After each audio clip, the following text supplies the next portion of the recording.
Welcome to Jerusalem Unplugged, the only podcast dedicated to Jerusalem, its history, and its people. Your host, Roberto Mazza, will bring you guests discussing their relationship with the Holy City. A journey through history, society, feelings, and hopes for the future. Follow the podcast on all social media platforms at Jerusalem Unplugged.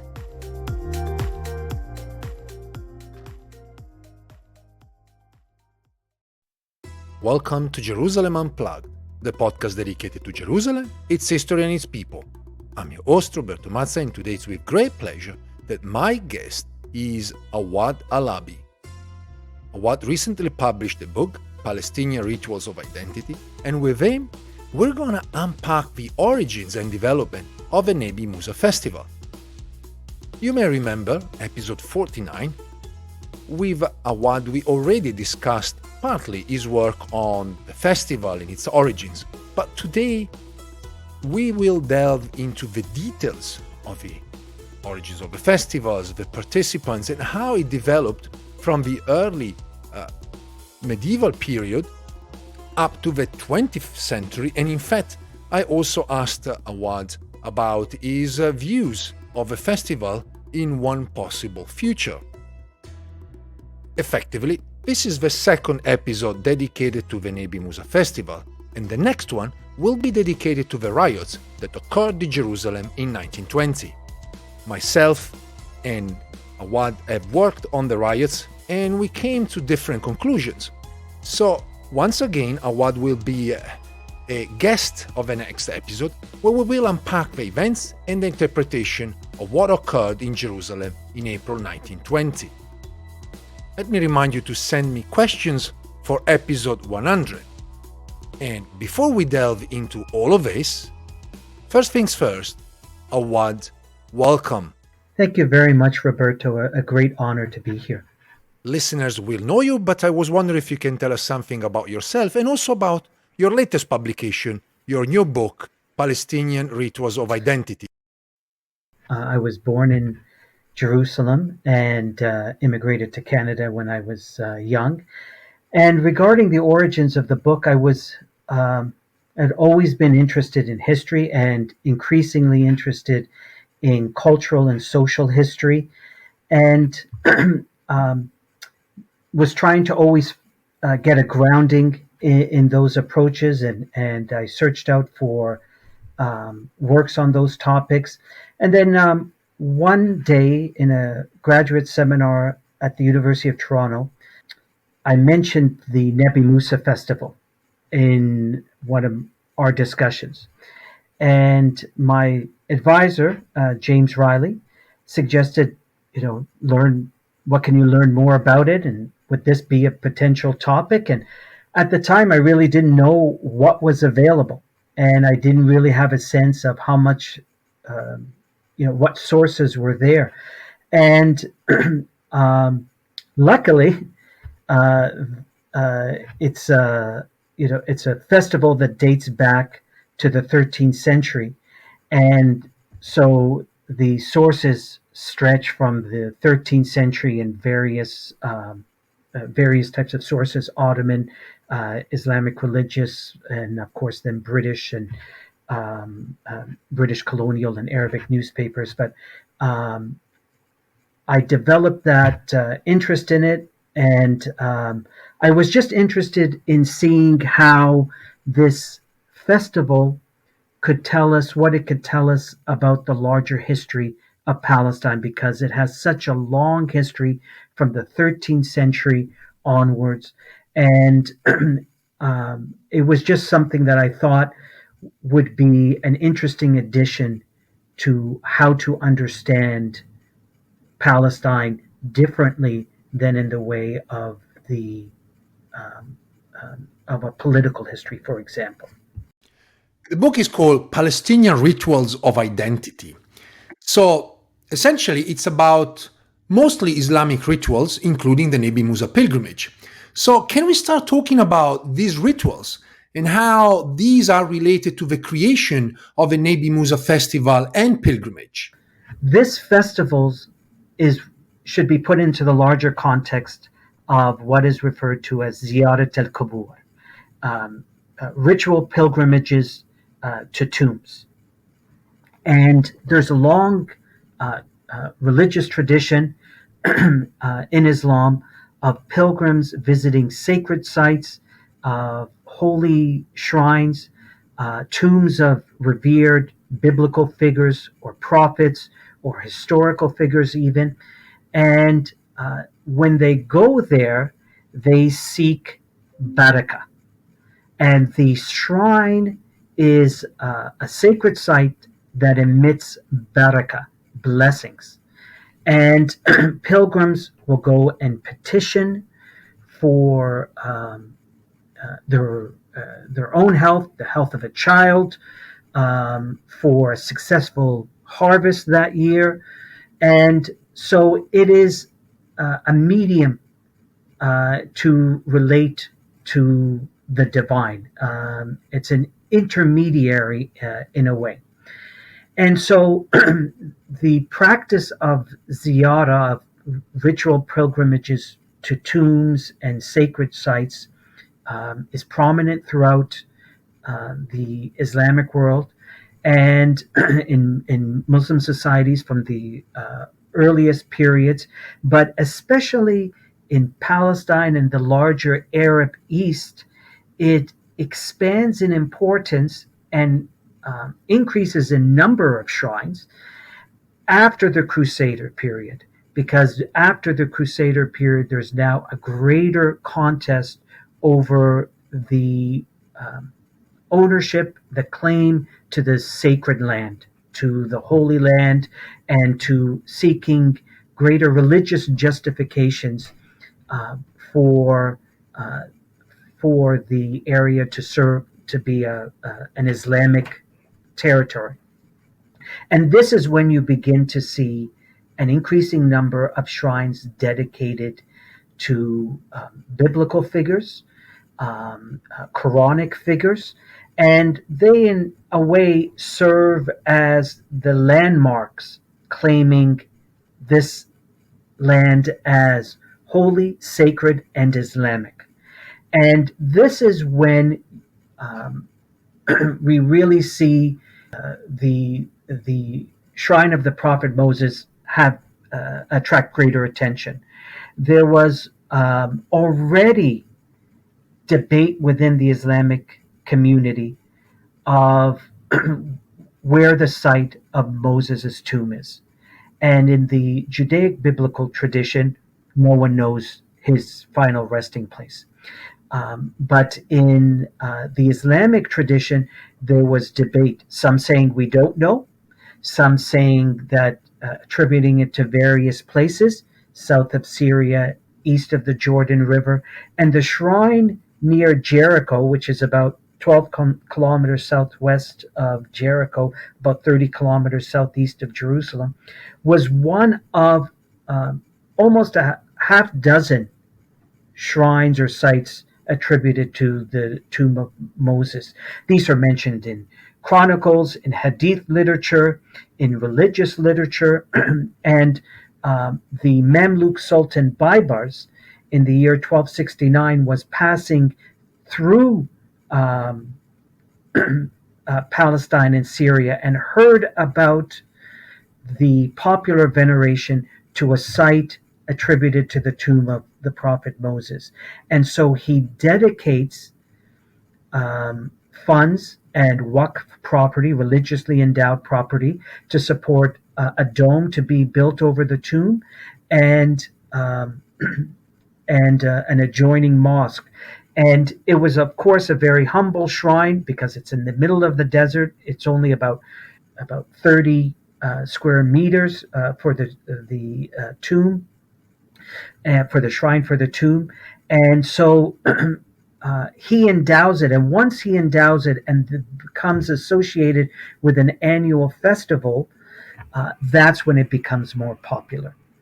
And it attracts greater attention because it's attracted this patronage of such an esteemed figure. These shrines usually have a festival known as a Maulid. Maulid honors the anniversary of a death of a prophet or a religious figure, or the one who's entombed, or a Mausam, a festival season where pilgrims will go and have a larger celebration once a year. And the shrine of the prophet Moses was known as a Maqam, had this annual celebration in early spring, and it becomes more fixed in the late Ottoman period. Since you mentioned the origins of Nabi Musa Festival and pilgrimage, I just want to ask you something more about the reasons why the festivals and the pilgrimage were established. There are a number of historians that argued that essentially the Nabi Musa Festival and pilgrimage were established in some sort of a competition with Jewish and Christian celebrations. Also, the very fact that the Nabi Musa Festival takes place more or less at the same period as the Christian Easter and the Jewish Passover, obviously, made a lot of historians thinking about this as a possibility for the emergence of this festival and pilgrimage. Yeah, it's an excellent question. There is this reputation it has, particularly when it's written more about in the 19th century as a competition to assert an Islamic identity in competition with Christians and Jews. And it is even interpreted as having hostile intentions, because it is in the modern era, it is fixed to the Orthodox, Eastern Orthodox Easter calendar. But throughout its history, from its founding in the 13th century until the mid-19th century, the festival celebrations are linked with either generally what one 16th century historian refers to as the rainy period, so late spring, which conforms to around Easter time.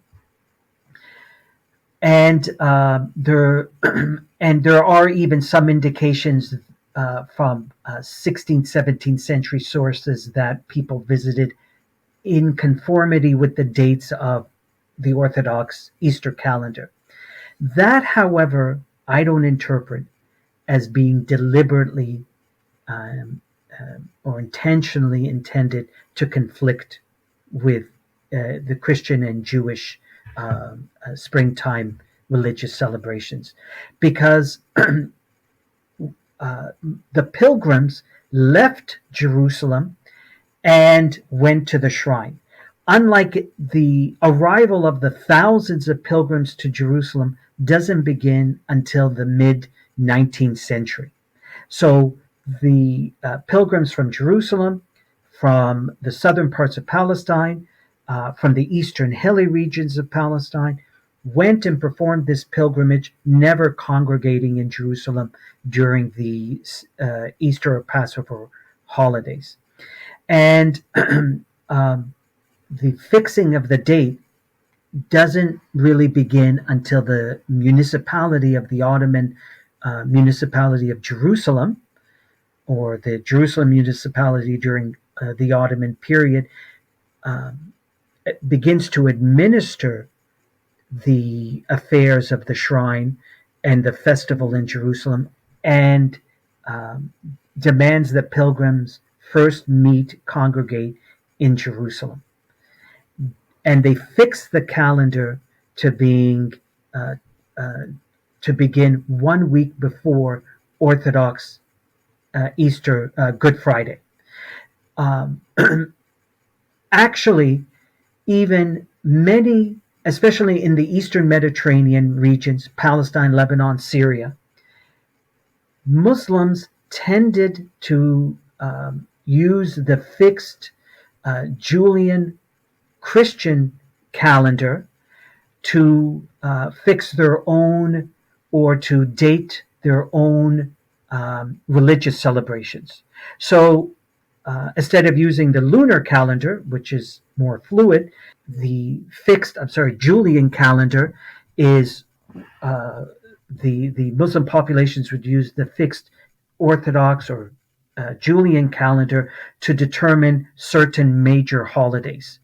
And so that they would begin before or after Christmas or Easter or a prominent saint's day in the Christian tradition. So it wasn't uncommon at all to use to have Islamic celebrations or major holidays or major events associated with the Orthodox Julian calendar, and it was just more out of convenience. In the book, you obviously talk about the origins of the festival, but the book itself is very much focused on the period covering from 1850 to 1948. And I was wondering if you can give us a sense of the ceremonies with some details, particularly in the late Ottoman era. The ceremonies in the late Ottoman era have to be distinguished between those in Jerusalem and those at the shrine.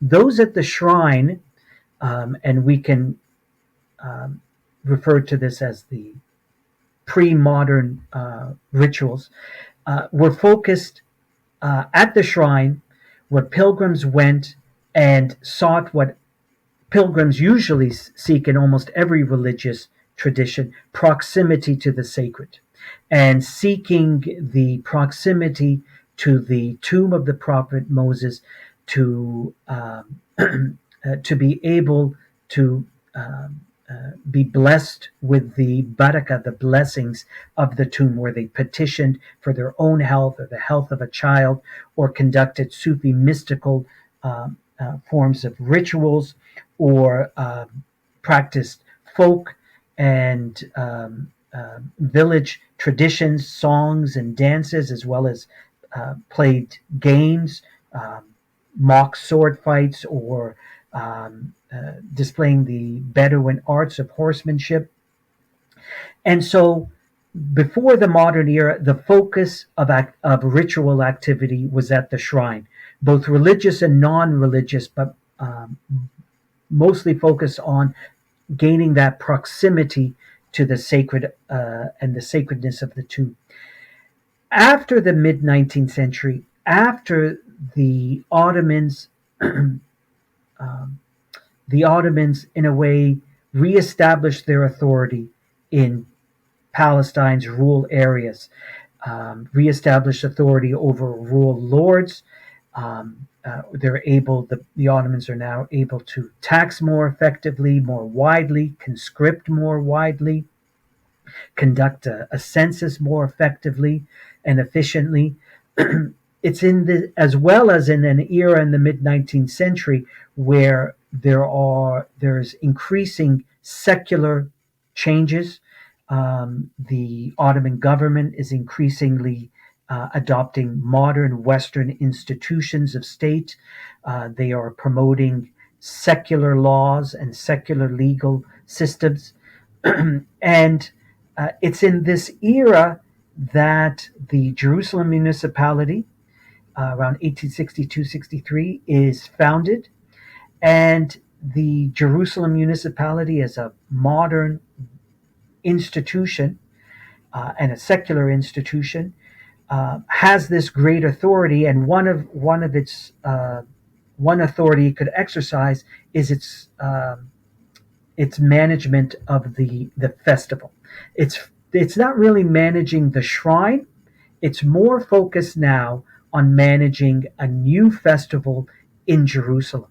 And this is what most, if Palestinians and historians are familiar with it, they're familiar with the large crowds arriving in Jerusalem and congregating at the Haram al-Sharif and the Al-Aqsa Mosque, and waving their banners, entering led by Sufis who are playing drums and tambourines. And that this is the iconic image people now associate with the festival. But for most of its history, that never existed. Most of its history, the rituals were mostly religious rituals located at the shrine, and in an religious environment which did not at all uh, bifurcate between popular and religious, where we have accounts of members of the ulama or the elite families of Jerusalem participating in Sufi rituals.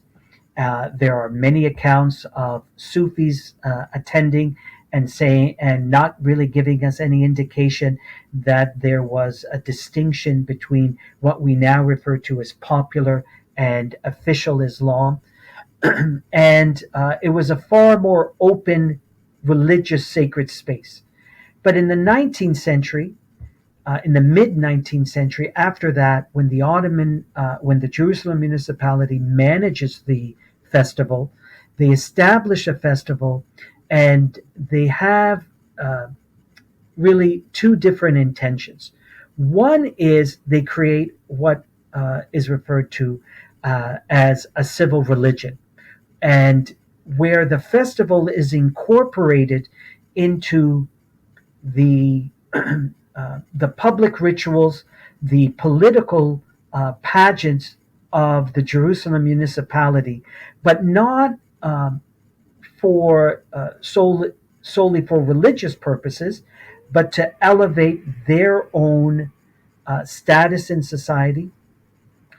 These rituals are predominantly led by non-religious uh, secular political leaders, where the religious leaders only have a peripheral role. The new ritual now in Jerusalem, the modern festival, now demands pilgrims attend from all over the eastern parts of Palestine, southern Palestine, Jerusalem, and they enter on a fixed date, the Friday and Saturday before Orthodox Easter, and they will enter with each town, mostly Hebron, Nablus, and their surrounding villages, those around Jerusalem as well, on a fixed date at a fixed time, organized as a mawkib, a procession, a contingent, and led by Sufis and musicians playing drums and tambourines, and they will they are led on rituals and on new rites that will highlight the members of the Jerusalem municipality, the elite notables of Jerusalem, will all be involved as ritual actors. In many ways, the Jerusalem municipality has become the impresarios of the festival, the ritual organizers, the theatrical organizers, and which they play the most prominent role. And they are involved in new ceremonies of prominently and publicly retrieving the banner of the prophet Moses, folding it, or a ceremony dedicated to unfolding it, to presenting it to the Jerusalem governor in processions led by the Jerusalem mayor or the Jerusalem Sharia court judge. Um, and in all these rituals, these elite or Jerusalem municipal officials play a prominent role, as well as welcoming pilgrims just outside of Jerusalem at Ras Al Amud in a tent that the municipality has erected to welcome pilgrims and provide them refreshments, and as they either embark or return from the shrine. And so they play this important new visible role that now highlights the Ottoman state and these notables as one, continuing to respect Islam in an era of modern secular changes, and two, asserts the authority of Jerusalem as a political center over the rural communities, that those rural communities, rural lords have now been demoted, subordinated, and now it is uh, uh, Jerusalem is now the locus of authority. The Ottoman state is more powerful, and these pilgrims who are now have the role not as pilgrims, but really as the audience, where the main theater is the actors of the Ottoman of the Jerusalem municipality, of the notables, of the elite of the city, and they are just there. The pilgrims are just there to watch these ceremonies. When they go to the shrine, they're pilgrims. When they're in Jerusalem, they are just uh, part of the audience watching these ceremonies.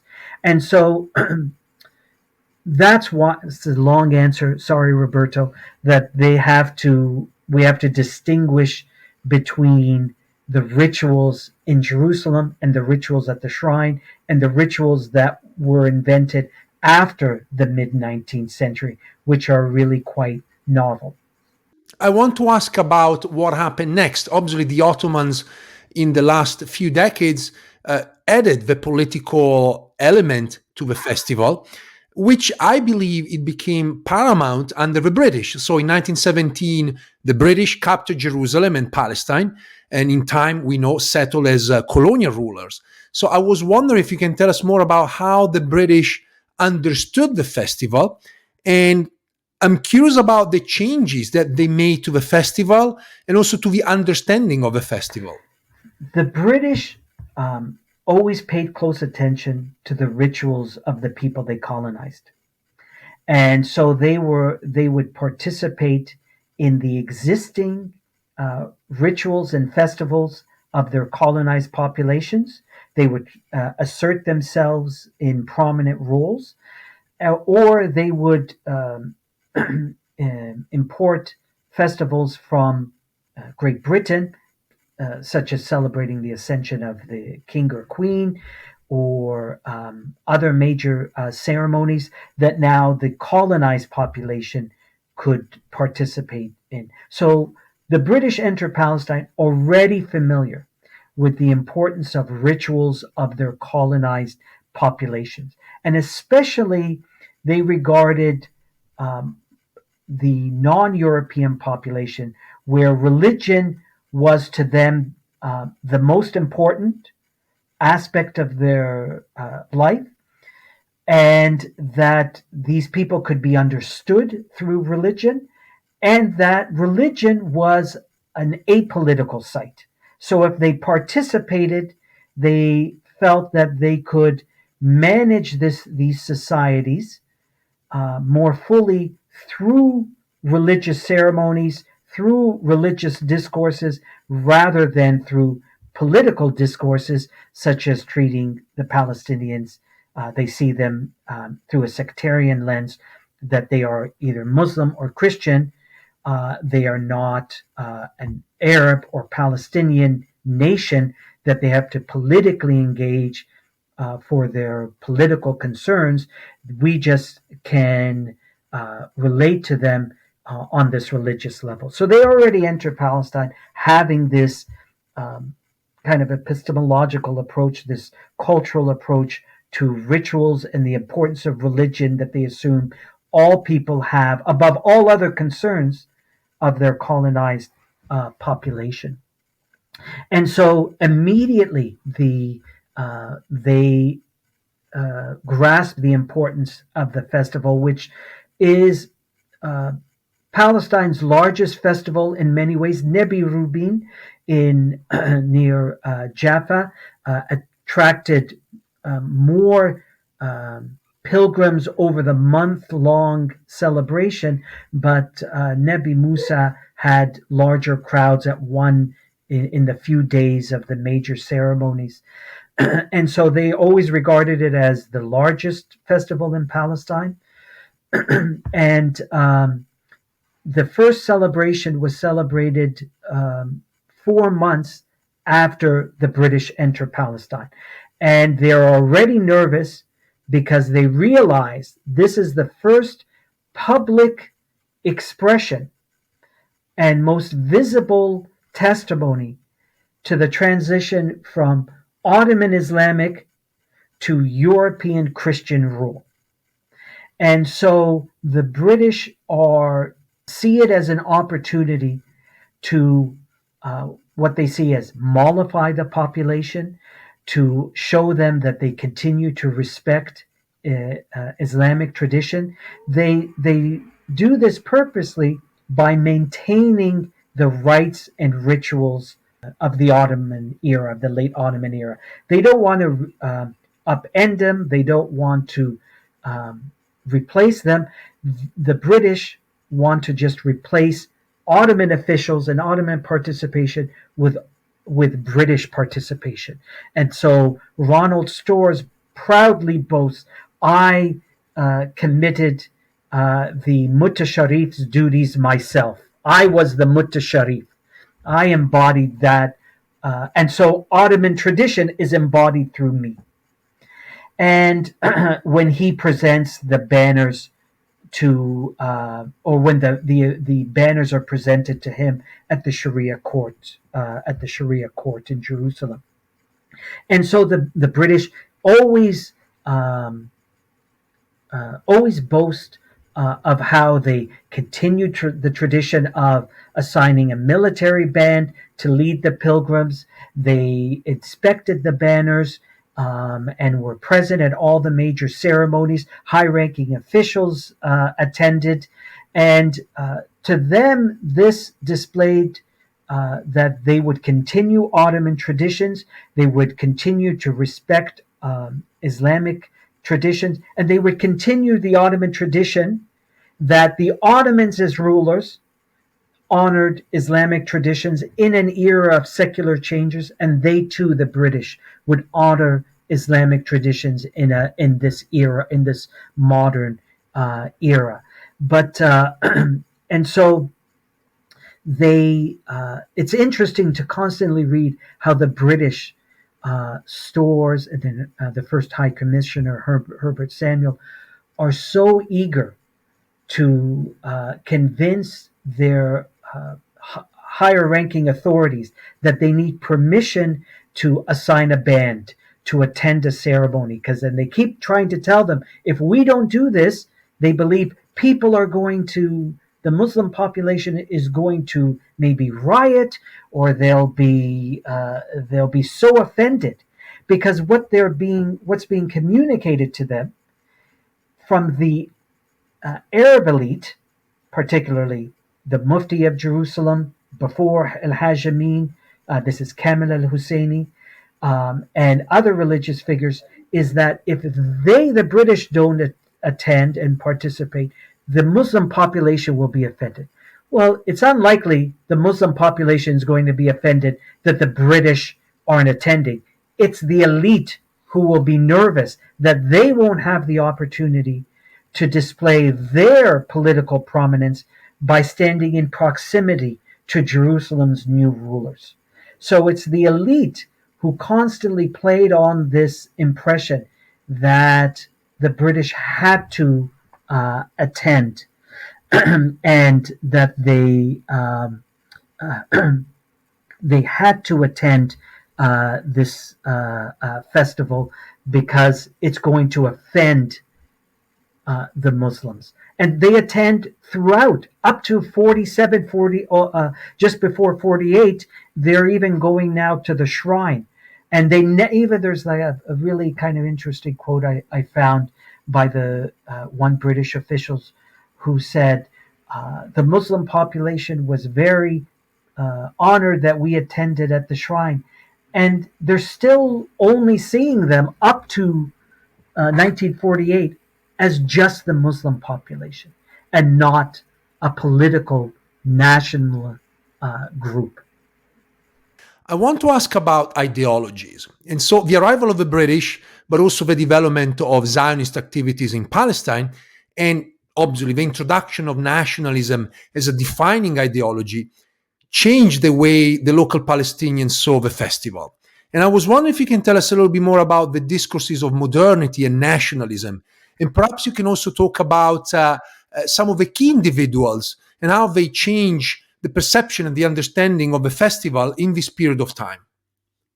I think the topic of modernity is so interesting because the um, municipal officials in the mid 19th century uh, are really the ones who orchestrate this festival. It's not really orchestrated by Ottoman officials in Istanbul, but throughout the Ottoman Empire, you see these local pageants, public celebrations being organized by municipal, local officials, and they really tell us a lot about how they understood modernity. Their message was primarily that you could be both Muslim and modern, that you can have an Islamic authority and have secular laws, secular education, Western political institutions, and that the two did not contradict one another. One municipal letter to the Jerusalem governor asks him to attend the festival wearing official clothes, and the official clothes was the new modern uniform of the that Ottoman officials and the military wore, and so you could attend this religious celebration not as a pilgrim, but as a modern individual wearing mostly a European style uniform, and that you could espouse and practice this religious faith in a changing cultural environment. And this message only is amplified and expands after World War One, and where you see many instances of how easily this religious practice is intermeshed and imbricated with more secular and modern activities. And that by this point, it's not seen as a contradiction because the Ottomans have already started and set the precedent for it. In the 20s and 30s, you see advertisements that correspond with the pilgrimage season. One soliciting people to invest in certificates or bonds during the holy weeks of Easter, Passover, or Nabi Musa. You see one prominent, I have an image of it in the book, of a prominent Palestinian flag, which was known as the Arab flag, where it's in the middle of all the pilgrims marching out of Jerusalem, and in it, on the flag, is the name of a shop in Jerusalem near the Jaffa Gate. And it wasn't seen, it's really an advertisement. It wasn't seen as a contradiction that you would have this store advertising in the middle of this festival. Or one really very interesting example of a cigarette company, Karaman Dik Salti. They were the most popular cigarette brand, and they send their representatives to distribute cigarettes to the pilgrims. This is in the early 30s, and they distribute cigarettes to the pilgrims, and the representative says, "We're friends of the pilgrims and friends of the Mufti, Al-Hajj Amin al-Husseini." And they cheer, the pilgrims cheer for the Mufti who was there and for the Karaman Dik Salti cigarette company. And by this time, it was already a practice that you had in this Islamic sacred space non-religious actors, non-religious figures who participated in rituals, prominent rituals, folding and unfolding the sacred banners, which are greatly revered in the Islamic tradition, standing next to Islamic clerics and figures. And now you have members of a commercial enterprise visiting the shrine and using it as a way to promote their product. That's how I think there's some interesting examples of how it becomes espousing these modern ideals. What I will say about nationalism is that my argument isn't that the Nabi Musa Festival only represented Palestinian nationalism. In many ways, what I'm the larger argument I've made is that this is an arena of competing discourses as pilgrims, religious officials, political officials, secular officials, colonial officials attend this festival. They are competing with one another to promote their own distinctive discourses on a range of issues, religious, political, national, understanding Islam's role in society, understanding colonialism. So nationalism was just one discourse. And nationalism was contested at the festival. We can see how conflicted and contested it is as a discourse. And it is there isn't one version of a Palestinian nationalism that's represented at the festival. There are multiple ideologies, national loyalties that are articulated by various groups. Hajjamin, the elite have their impression, the youth have their impression, and peasants have their impression of how they understand it. In many ways, before we look at, and I can continue on this point if you want, the festival in the 1920s becomes part of an expanding public sphere in Palestine, where there are more opportunities for people to engage in a public discussion and debate about colonialism, nationalism, Zionism, religious identity. And the festival just becomes one added arena in that public sphere. And it's not just owned by Al-Hajj Amin al-Husseini or the elite that manage the festival, but it's also the youth and non-elite groups such as the peasants and non-Zionist Jews. They all become part of this debate. Chapter 6 is a very interesting analysis of the participation of non-elite groups, like you mentioned, anti-Zionist, communist Jews, Bedouins, peasants, and also others. And I was wondering if you can summarize for us your discussions, and perhaps you can add something about what you called in the book the mystical devotion. The non-elite groups have their own agendas at the festival.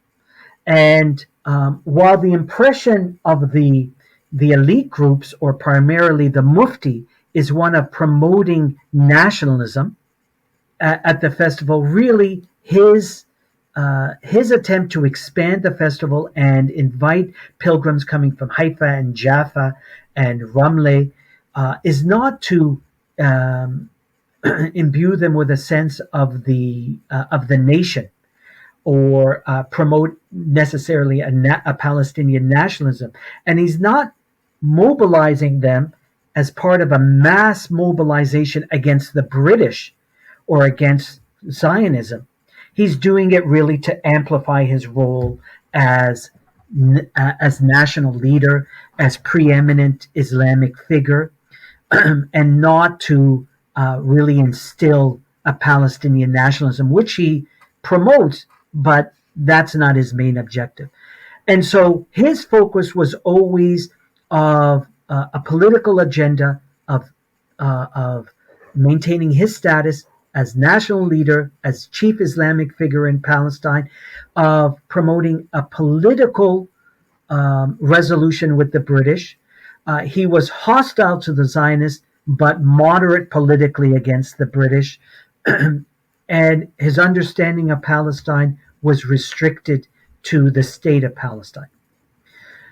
The youth who are gaining greater ascendancy, greater political prominence in the late 1920s, early 1930s, primarily with groups like the Istiklal, are now begin to espouse a different approach, and they mobilize the festival as part of understanding it as part of Palestine's expanding public sphere. They attend the festival to promote their understanding of a Palestinian nationalism and British colonialism differently than Al Hajamin and the elite. They espouse more of a militant rhetoric, calling for direct confrontation with the Zionists, with British colonialism. They demand an immediate end to British colonialism. Their understanding of the festival to promote their understanding of a Palestinian nationalism and British colonialism differently than Al Hajamin and the elite. They espouse more of a militant rhetoric, calling for direct confrontation with the Zionists, with British colonialism. They demand an immediate end to British colonialism. Their understanding of the Palestinian of a nationalism isn't restricted to Palestine, but the larger Arab region. That's why they herald and take pride in chants at the festival, identifying them as Arabs, using the trope of the Arab language as a calling on Arabs to awaken from their slumber, and and we see that they champion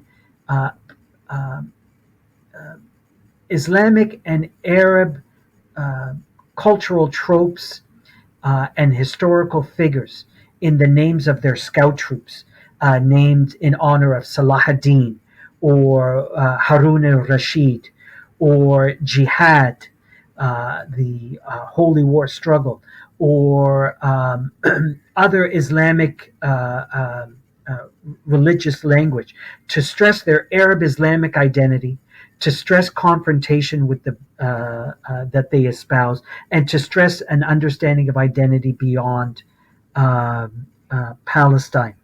And so that is, and they are delivering speeches that are unauthorized at the festival and often getting arrested for it.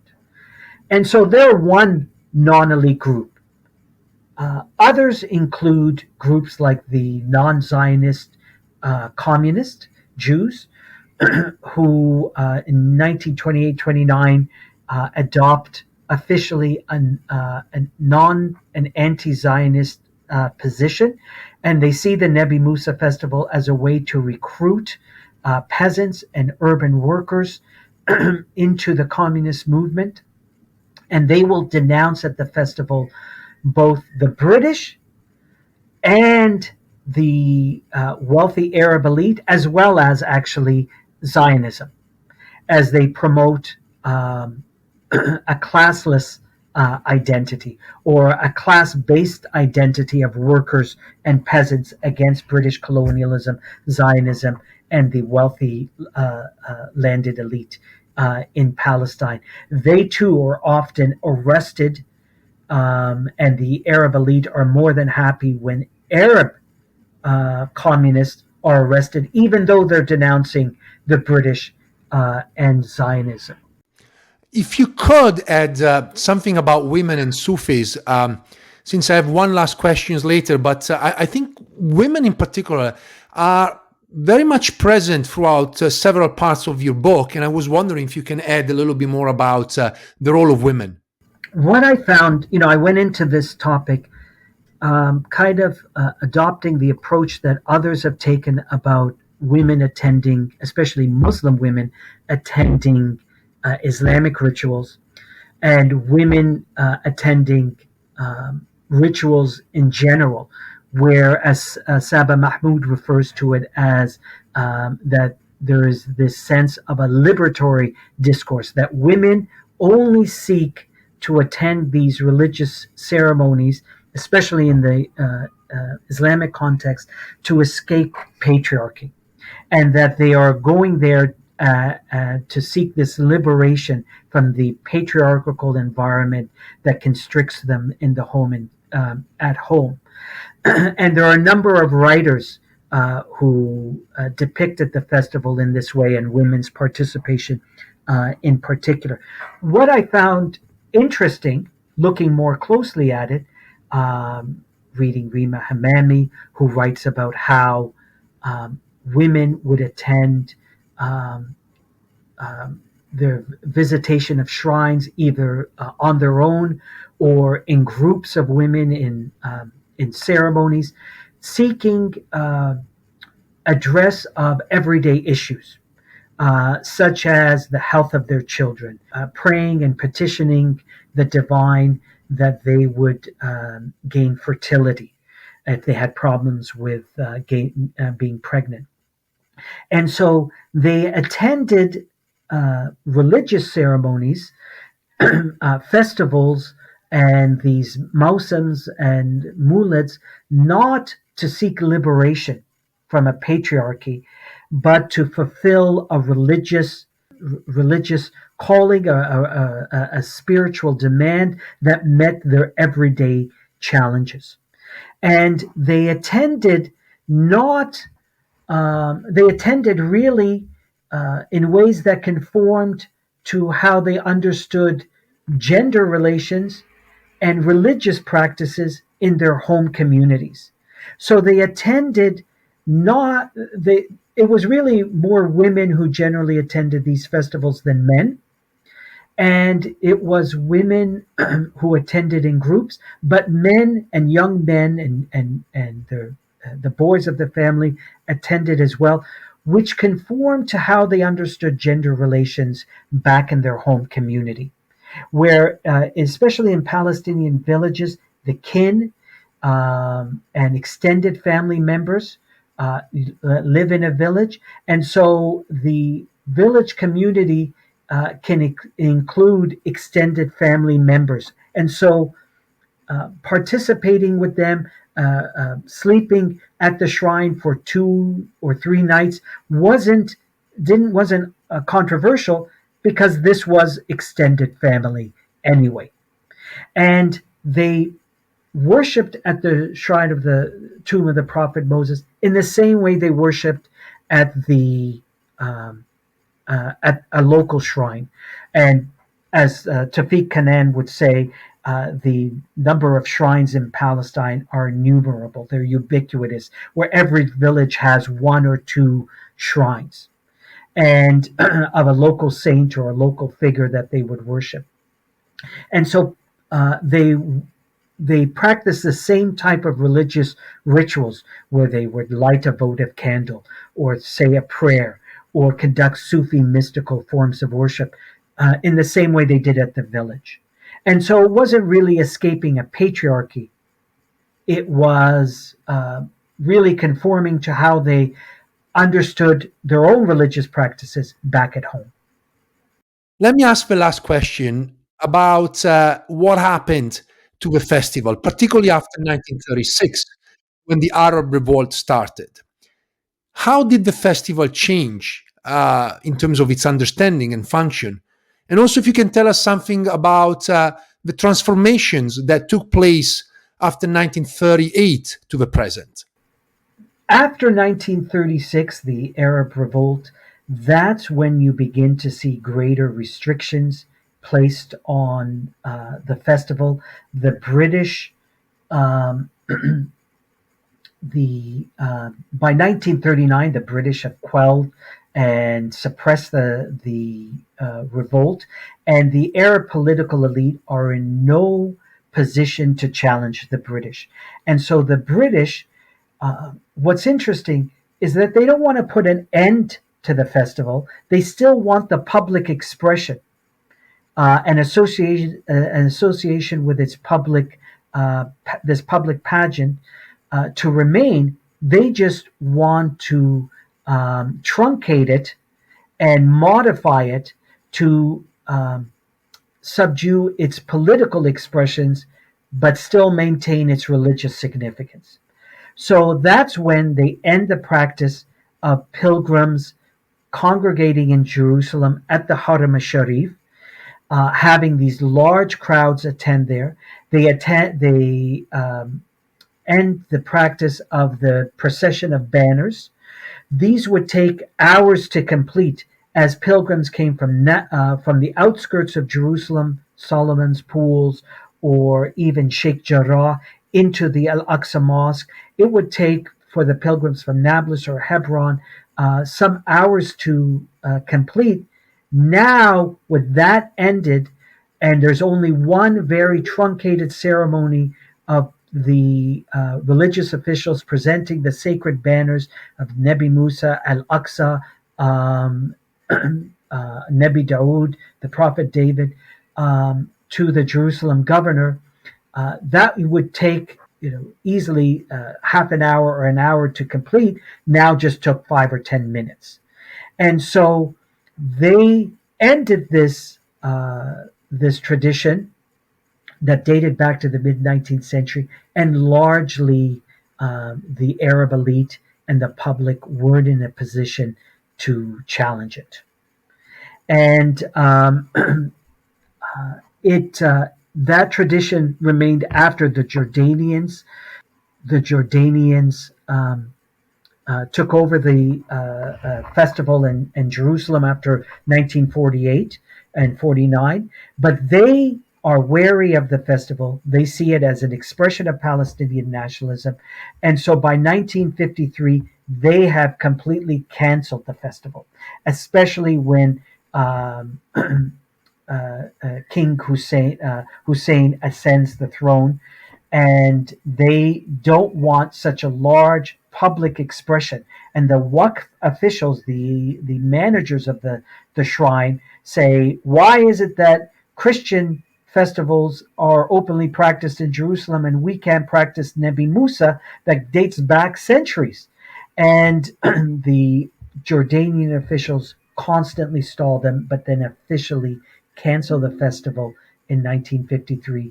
In 1967, the Israelis don't allow the Palestinians to revive it until the Oslo Accords that gives the shrine a special status for the PA to hold ceremonies. So it gives this kind of mock sense of sovereignty for Palestinians, where they could raise the Palestinian flag and champion Yasser Arafat and Palestinian nationalism, but really it's limited to just that space. And then in the early 2000s, the Turkish government begins to sponsor renovations at the shrine and highlight the link between the festival and the Ottoman era and Turkey's support for Islamic institutions. And now it's Turkish, the Turkish ambassador, who's the most honored guest at the festival. I was wondering if, given a radical change in the circumstances of Palestine, you think the festival, the Nabi Musa Festival, could be re-envisioned, reimagined, and reestablished in the future? I think if they exercise greater sovereignty, I think there would be many people who would want to revive the tradition of people congregating at the Haram al-Sharif from all over Palestine, breaking down those borders between pre-67, post-67 occupation, as a unifying image, reasserting it as well as a religious celebration, though not as just a political celebration. I think that tension will always exist. When I attended in 2014, I saw that clearly, where Sufis, I'll just say very quickly, had a prominent role at the festival. They led the processions into Jerusalem, led every mawkib out of the city. They represented to the modern organizers of the festival as the as the representatives of popular Islam. And it's in the 19th century where we see this bifurcation between popular Islam and popular rituals at the festival versus official Islam and official rituals at the festival. Previously, before the mid-19th century, there was no distinction. After the mid-19th century, they're bifurcated and they're quite separate. So the Sufis always represented popular Islam at the ceremonies, at the shrine. They led young boys in processions to be circumcised. This was a major family event and celebration. They led the largest religious ceremonies at the shrines with large circles of dancers repeating dhikr, ritual invocations of God. They played drums and tambourines. They welcomed every pilgrim that came into the shrine. So they always played a prominent role. But there's always this tension between what are the religious ceremonies and between those who want an official political event at the shrine or at the festival. And so when I attended in 2014, the Sufis had their large celebrations in the mosque where they had a large circle playing drums, playing tambourines, and ritually dancing to the invocations of Allah, of God. And you could tell other Muslims who were visiting were unfamiliar with this. And they were recording it on their phones. But as well, at the shrine, the PA officials were making the official speeches. They reassert the capital of Palestine in Jerusalem, calling for a two-state solution, and upholding it as a Palestinian festival. Even Bishop Atallah Hanna, the main Palestinian bishop, was seated at the front row of the festival of the shrine for all the dignitaries. But on the side, at the same time of these political speeches, were the Sufis who are dancing, playing their tambourines, their drums. They couldn't care less about the political speeches. That tension always exists. This was Hawad Alabi, the author of Palestinian Rituals of Identity, the Prophet Moses Festival in Jerusalem 1850 to 1948, published by the University of Texas Press in 2022. Hawad, thank you so much. Roberto, it was such a pleasure to speak to you, and thank you for taking the time to interview me. Thanks for listening. If you enjoyed this episode and you'd like to support the podcast, please share it with others on social media or leave a rating and review. To catch all the latest, follow us on Instagram, Twitter, and Facebook @Jerusalem Unplugged. Thanks, and I'll see you next time.